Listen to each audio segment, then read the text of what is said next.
O rombo bilionário nas lojas americanas. A situação é ainda mais complicada para a empresa. A dívida das americanas seria o dobro do anunciado ao mercado na quarta-feira e pode chegar a 40 bilhões de reais. As ações da empresa, que valiam R$ 121 em agosto de 2020, agora estão sendo negociadas a R$ 3,22. O Ministério Público Federal vai investigar se diretores da Americanas, com informações privilegiadas, negociaram ações antes do anúncio.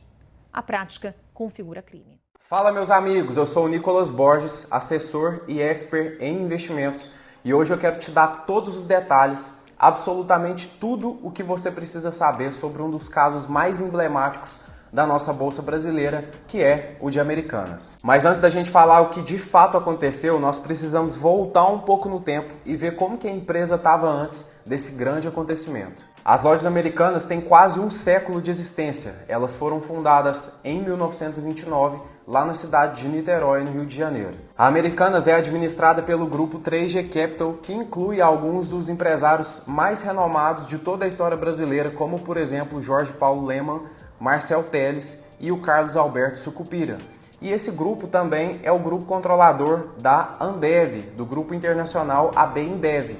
Então, a gestão por trás é tida como uma gestão de muito renome aqui dentro do nosso país. Na atividade deles, eles têm mais de 53 milhões de clientes ativos, 1,72 bilhões de produtos vendidos e 487 milhões de transações no último registro. Mas a atividade do varejo como um todo, não só especificamente as Americanas, foi muito impactada com o aumento da taxa de juros. A gente tinha uma taxa de juros em 2% ao ano e agora está em quase 14% ao ano.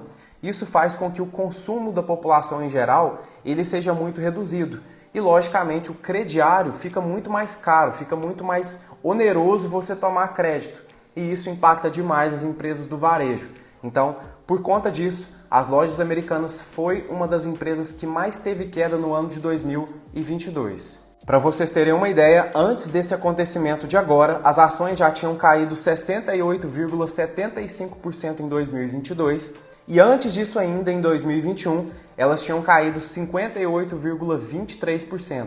Então foram 2 anos consecutivos com quedas fortíssimas antes de ter mais essa queda com esse acontecimento. Mas apesar de tudo isso, a empresa era tida como um dos maiores potenciais de alta dentre o varejo brasileiro por algumas recomendações. Então nessa imagem aqui a gente tem uma recomendação da XP Investimentos, um quadro de análise da XP Investimentos, em que eles colocam a Magazine Luiza com um potencial de alta de 73% nessa última coluna de upside, a Americanas com um potencial de alta de 131,8%, igual está destacado aqui na imagem, e a Via Varejo com um potencial de alta de cerca de 21,5%. Só que todas essas empresas estavam com uma recomendação neutra, não haviam nenhuma recomendação de compra para essas 3 empresas citadas. E além de tudo isso, é uma das empresas que tem a maior fatia de varejo aqui do nosso mercado brasileiro, ficando atrás apenas do Mercado Livre. Então, a Americanas sozinha ocupa 16% do market share dos e-commerces aqui no Brasil. Então, com base em tudo isso e vendo que a situação do varejo aqui no Brasil não era a mais favorável possível, a companhia resolveu fazer uma troca na sua presidência para ver se ela conseguiria melhorar os seus números, para ver se ela conseguiria melhorar o seu resultado. E foi isso que começou a desenrolar em 2023. Então, visando essas melhorias, eles fizeram a contratação do Sérgio Rial, que é um ex-executivo, ex-CEO do Grupo Santander. Ele foi um dos grandes responsáveis por aproximar a rentabilidade do Santander de alguns dos outros grandes bancos, inclusive fazendo com que o Santander ultrapassasse o resultado do Bradesco. E além dele ter gerado esse resultado todo para a companhia, teve uma conferência para o Santander lá no Allianz Parque. O Sérgio Rial ele desceu de rapel para encontrar com os outros colaboradores do banco. E por essas e outras, ele foi considerado aí um dos CEOs mais bem pagos do Brasil e a grande aposta das lojas Americanas foi colocar ele na frente da sua gestão. Com essa mudança de presidência, as ações das Americanas começaram a ter uma alta bem forte. Inclusive, saiu uma nota de que a BlackRock, uma das maiores gestoras de recursos do mundo, comprou uma fatia das ações de Americanas depois da entrada do Sérgio Rial. Mas a sua permanência na empresa durou apenas 9 dias e é justamente sobre isso que a gente vai falar agora. Então, o que de fato aconteceu com as Americanas que gerou todo esse problema no mercado? Uma coisa muito comum no mercado do varejo é que as varejistas pagam os seus fornecedores ou à vista ou até em determinados casos fazendo um adiantamento para que dessa maneira elas consigam comprar os produtos mais baratos. Fazendo essa compra mais barata, eles conseguem melhorar a margem deles e também, com isso, fazer com que a venda do produto saia mais barata para mim e para você e a gente automaticamente se interesse mais por comprar daquela empresa em específico. Mas a grande questão é que esse dinheiro ele não sai do caixa da empresa, ele não sai do dinheiro disponível que a empresa tem naquele momento. E sim, a empresa faz uma operação com o banco em que ela toma um empréstimo, ela faz um empréstimo para ela direcionar esse dinheiro do empréstimo para o pagamento dos fornecedores. Então a dívida não fica da empresa com o fornecedor. Ela não tem que pagar o fornecedor daqui a 15, 20, 30 dias. A empresa ela tem que pagar o banco. A dívida fica da varejista com o banco. Essa operação é uma operação chamada de risco sacado. Por quê? Porque a empresa faz o saque do dinheiro e o risco, quem assume é o banco. Então o risco da operação fica todo com o banco, não fica com o fornecedor e a empresa passa a dever aquele banco que ela tomou o dinheiro emprestado. Mas beleza, até aqui tudo bem. A maioria do dinheiro que a gente tem no mundo é um dinheiro gerado artificialmente, é um dinheiro de crédito. As empresas normalmente elas tomam um crédito para viabilizar as suas operações. Só que qual que foi o grande problema da Americanas aqui? O grande problema foi que nas demonstrações contábeis, ou seja, quando ela relata o que está tendo de operação da empresa para os seus acionistas, para as pessoas que precisam das informações da empresa, ela não declarou esse empréstimo como uma dívida, ela declarou na conta de fornecedores. Ela deixou isso fora do endividamento da empresa. Quando a empresa faz isso, quando ela declara que ela tem menos dívida, automaticamente a operação da empresa ela fica mais eficiente. Por quê? A empresa está gerando mais resultado com menos alavancagem, com menos dívida para pagar. E com isso a empresa infla o resultado dela. Ela faz com que o seu resultado seja melhor do que o que ele é na realidade. Só que essa dívida escondida, inicialmente ela era de 20 bilhões de reais. 20 bilhões. Isso na primeira declaração. Na segunda declaração que a empresa fez, ela acredita, ela estima que a dívida esteja em torno de 40 bilhões de reais. Só que o valor de firma da empresa, ou seja, o valor que ela tem declarado, é em torno de 11 bilhões de reais. Ou seja, a dívida que a empresa estava escondendo é muito maior do que o valor da própria empresa. E esse foi aparentemente o grande motivo de Sérgio Rial e o CFO que estava acompanhando ele, deles pedirem as contas das Americanas 9 dias após eles terem assumido aqueles cargos. E a divulgação disso foi feita depois de o mercado fechar em uma conferência fechada ao público. Ou seja, isso deixou várias suspeitas no ar. E no outro dia as ações abriram com uma queda tremenda. Em um único dia, as ações chegaram a cair mais de 70%. E aí talvez fique até uma dúvida na sua cabeça, mas não tem ninguém para fazer conferência disso? Para olhar o que a empresa declara, o que a empresa deixou de declarar? A grande questão é que toda empresa listada em bolsa, ela precisa ter os seus dados públicos e esses dados precisam ser auditados por algumas empresas reconhecidas internacionalmente. E a Americanas, como uma grande empresa do Brasil, não podia ser diferente. Então, a Americanas, Magazine Luiza e Via são auditadas pela PwC, uma empresa que está entre as Big Four, ou seja, uma das 4 maiores empresas de auditoria que nós temos internacionalmente. E teoricamente deveria fazer a fiscalização e evitar fraudes como essas. E aí geraram 2 hipóteses. A primeira delas é que talvez a Americanas tenha conseguido enganar a empresa de auditoria, uma empresa internacional, uma empresa reconhecida mundialmente. E a segunda hipótese é que talvez a PwC ela realmente tenha passado pano para Americanas. E uma outra coisa que gerou certas especulações é que os executivos de uma companhia eles têm os seus bônus pagos de acordo com o resultado que aquela companhia desempenha, com o resultado que ela gera. Então, se a gente tem uma especulação frente ao resultado, isso pode levar a crer que talvez isso tenha vindo de algum dos executivos. Mas já foi relatado que a PwC vai ser investigada e que o Conselho de Contabilidade do Rio de Janeiro vai abrir um inquérito para investigar os possíveis contadores que estavam envolvidos nesse processo. Mas para você não pensar que isso acontece só aqui no Brasil, lá em 2008, nos Estados Unidos, na crise do subprime, as empresas que faziam a avaliação de risco, elas estavam dando nota máxima para os investimentos que estavam sendo emitidos. Ou seja, elas avaliaram os investimentos como de melhor qualidade possível.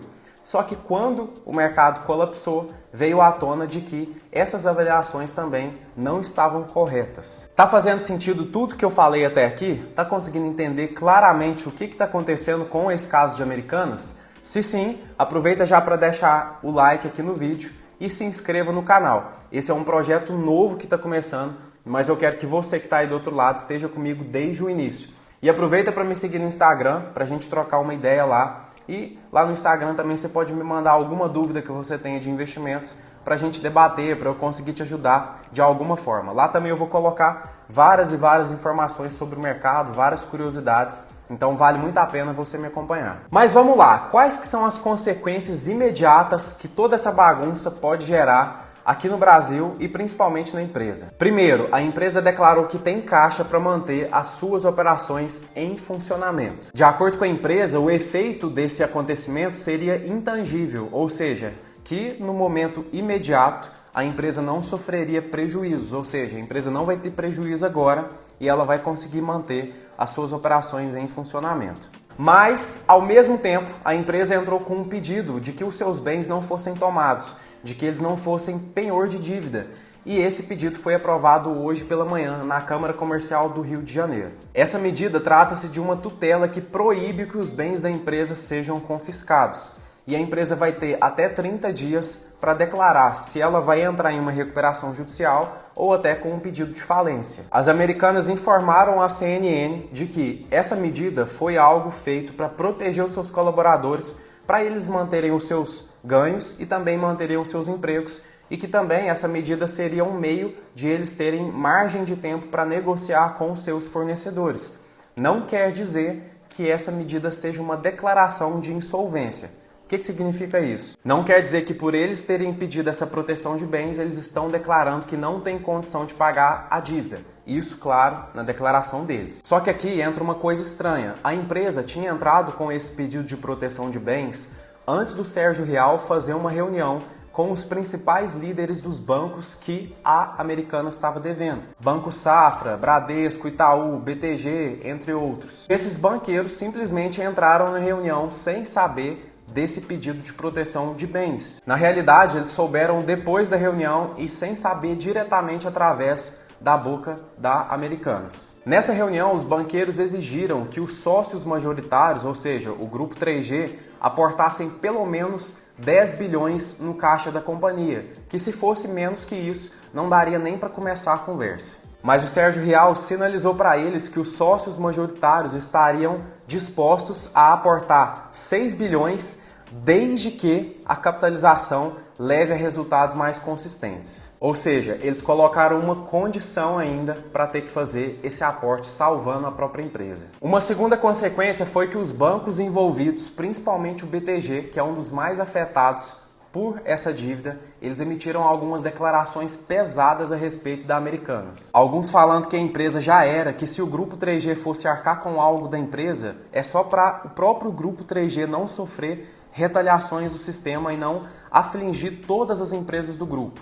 Inclusive estão falando que feliz está o pessoal do Mercado Livre, que está podendo aproveitar dessa queda de Americanas para ampliar ainda mais o seu mercado. O BTG fez uma declaração pesada falando que essa situação é praticamente o fraudador pedindo para a justiça a proteção contra a própria fraude. E eles fizeram até uma analogia que é como se fosse um menino que matou o pai e a mãe, pedindo perdão, clemência, piedade para a justiça por ele ser órfão.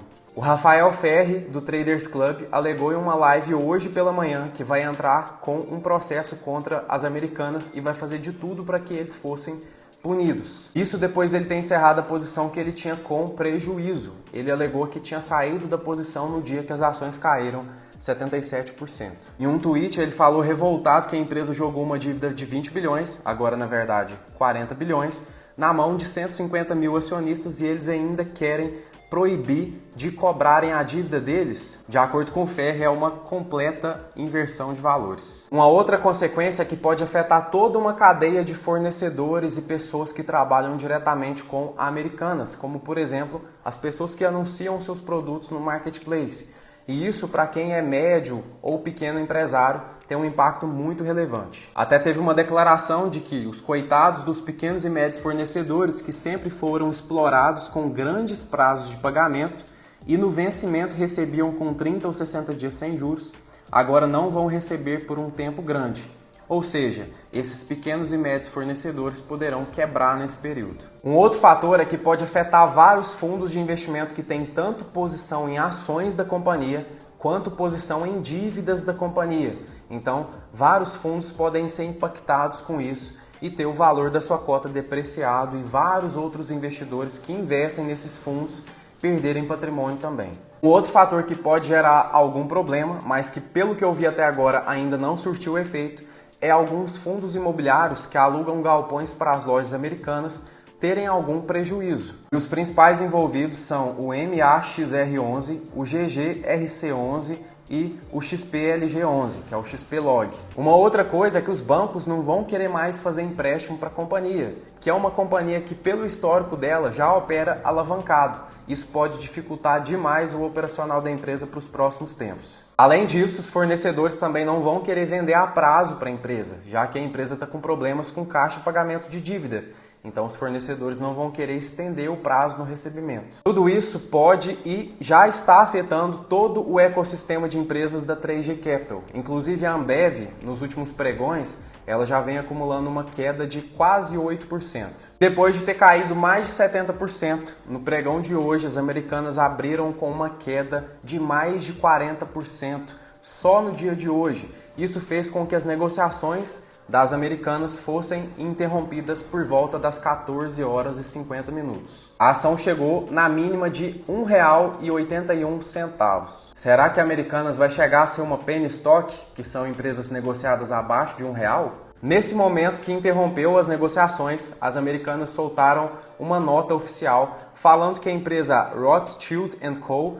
vai ser uma empresa contratada para fazer a renegociação de dívidas tanto no âmbito nacional quanto no âmbito internacional. Outra coisa também é que eles já cancelaram um patrocínio que eles estavam fazendo para o BBB 23 e o Mercado Livre já aproveitou para tomar essa fatia de mercado das americanas também. E hoje um novo CEO já foi declarado para assumir a empresa e a XP Investimentos emitiu uma nota fazendo uma avaliação do quanto que a empresa precisaria injetar de dinheiro, injetar de caixa para retomar as suas atividades. Os valores estimados foram de 12 a 21 bilhões de aporte na companhia, só que isso depende tanto do resultado operacional que a empresa gera, quanto de fato quanto que a empresa tem de dívida. Só que nem o resultado, nem a quantidade de dívida são fatores determinados, são fatores que a gente conhece. Então por isso que eles colocaram de 12 a 21 bilhões de reais para serem injetados na companhia. Se até agora você não inscreveu, é a hora, viu? Bom, talvez você esteja se perguntando, depois de ter caído tudo isso, será que agora é a hora de comprar? Bom, como eu tinha falado, alguns investidores acreditam que a empresa pode chegar no patamar de uma penny stock, ou seja, aquela empresa que é negociada pelo valor abaixo de R$1 por ação. Ou seja, se a empresa está R$1,80 hoje, ela tem mais margem para se desvalorizar mais cerca de 50%. Só que um grande problema aqui que acontece com muitos investidores é o que a gente chama de viés da disponibilidade. Isso é um padrão mental que muitas pessoas tendem a incorporar um fato de acordo com os últimos fatos que aconteceram. Por exemplo, às vezes a pessoa quer comprar uma empresa só porque ela caiu 10%, só porque ela caiu 15%, mas não observa o contexto como um todo. Se fosse por esse motivo, talvez os investidores teriam comprado lojas americanas lá no início de 2022, que ela já tinha caído 50%. Então por que agora se tornaria um motivo para comprar olhando esse fator em específico? Só que um outro fator é que uma ação que custa R$1 para uma empresa que pode chegar à falência, essa ação tá cara. Claro que eu não estou te dando uma recomendação de compra ou venda, até porque eu não posso nem fazer isso, que eu não tenho certificação de analista. Mas eu só estou te alertando de que não é porque uma empresa caiu muito que isso se torna uma boa oportunidade para você fazer um investimento. Talvez a empresa nunca mais se recupere depois disso. E um dos motivos para a empresa não se recuperar é porque a imagem dela no mercado fica muito manchada. Os investidores deixam de acreditar na possibilidade daquela empresa realmente ser uma empresa de valor, realmente ser uma empresa que vai gerar algum rendimento, algum lucro para esse investidor. O próprio Luiz Barsi, que é o maior investidor pessoa física que a gente tem no Brasil atualmente, ele relata que, de acordo com ele, empresa de varejo não serve para fazer investimento e que todas as empresas de varejo, pegando o histórico passado, pegando o histórico de outras empresas que já existiram, elas tendem a ir à falência. Então olha essa imagem aqui no último resultado que as Americanas soltaram. Aqui nessa foto a gente consegue ver que a empresa declarou uma dívida de 2 bilhões de reais a curto prazo e que colocou um endividamento a longo prazo de 18,6 bilhões. Então, o endividamento bruto da empresa total seria de 19 bilhões. A empresa ela havia declarado que tem uma disponibilidade, ou seja, que ela tem um caixa de 8,7 bilhões de reais e que tem 5 bilhões a receber, ou seja, de contas a receber, de valores que ela já vendeu e que ela ainda tem para receber dos seus clientes. Então isso faz com que ela tenha, aqui em disponibilidades totais, mostra que ela tem aí um caixa, de certa maneira, de 14 bilhões de reais. Ou seja, a diferença entre esses dois dá uma dívida líquida da empresa de 5 bilhões, de acordo com o que foi relatado no último resultado. Isso faz com que a empresa tenha uma alavancagem, igual a gente pode ver aqui na última linha, de 1,7 vezes. Só que, beleza, uma alavancagem de 1,7 vezes é algo normal. Mas essa dívida é uma dívida igual nós vimos que ela está mascarada. A dívida é muito maior do que isso. Ou seja, a alavancagem da empresa é muito maior do que isso aqui. E a empresa ela precisa gerar muito resultado, muita receita até ela conseguir pagar tudo isso. A gente precisa lembrar de dois pontos que acontecem muito no varejo. O varejo é um segmento que tem margens muito baixas, ou seja, o percentual de lucro que eles têm em relação à quantidade que eles vendem é um percentual baixo. E outra coisa também é que o varejo não consegue fidelizar muito um cliente. Por exemplo, você não vai comprar das Americanas, da Magazine Luiza, porque você gosta da empresa. Você vai vir aqui no seu computador, pesquisar e o site que tiver mais barato, desde que seja um site confiável, você vai comprar desse site. Então, além de ter uma margem baixa, você não tem um lifetime value muito grande dos seus clientes. O que significa isso? Você não consegue extrair muitas compras do mesmo cliente, você não tem uma fidelização daquele cliente muito grande. Isso faz com que a recuperação da empresa seja ainda mais longa, ainda mais tardia. Beleza, mas diante de tudo isso, ainda cabe a gente pontuar mais uma coisa que é um caso concreto, um caso que já aconteceu e que já está validado aqui na nossa história do nosso mercado financeiro do Brasil, que é justamente o caso da IRB Resseguradora, a famosa IRB. No caso de IRB, a Esquadra Investimentos, que é uma gestora de recursos, eles tinham feito uma carta aberta ao mercado, relatando, contando o porquê deles estarem apostando contra a empresa, ou seja, estarem apostando na queda das empresas na bolsa. E nessa carta eles estavam mostrando uma inconsistência no balanço da empresa, ou seja, o resultado divulgado pela empresa estava mascarado, não era um resultado real. Depois disso, muitas pessoas duvidaram da Esquadra, duvidaram que isso realmente era verdadeiro, mas quando veio à tona, a empresa sofreu uma queda altíssima. E para complementar, ainda tinham alguns boatos de que o Warren Buffett tinha investido na empresa, mas isso logo em seguida foi desmentido. E isso fez com que a empresa caísse mais de 30% em um dia e praticamente manchasse a imagem da empresa diante de todo o mercado. Depois disso, por muitas vezes os investidores tentaram fazer investimentos até combinados na IRB para tentar valorizar a empresa de novo, só que a empresa nunca mais chegou nem perto de voltar para o preço inicial que ela estava. Então aqui a gente tem um exemplo do quanto que o risco de imagem, do quanto que uma imagem da empresa é tão importante para os investidores, principalmente para os investidores internacionais. E agora a gente não poderia deixar de falar de algumas coisas muito estranhas que a gente viu nesses últimos tempos acontecendo com Americanas, que podem ser alguns indícios de insider information, que é um crime no mercado financeiro, você se aproveitar de informações privilegiadas para fazer lucro no mercado de capitais. Em dezembro de 2022, ou seja, há pouco tempo atrás, foi relatado que os executivos da empresa venderam mais de 250 milhões de reais em ações mesmo depois de toda aquela queda. Só que isso foi o divulgado pela mídia. Tem algumas especulações que falam que esse valor chega na casa de 500 milhões de reais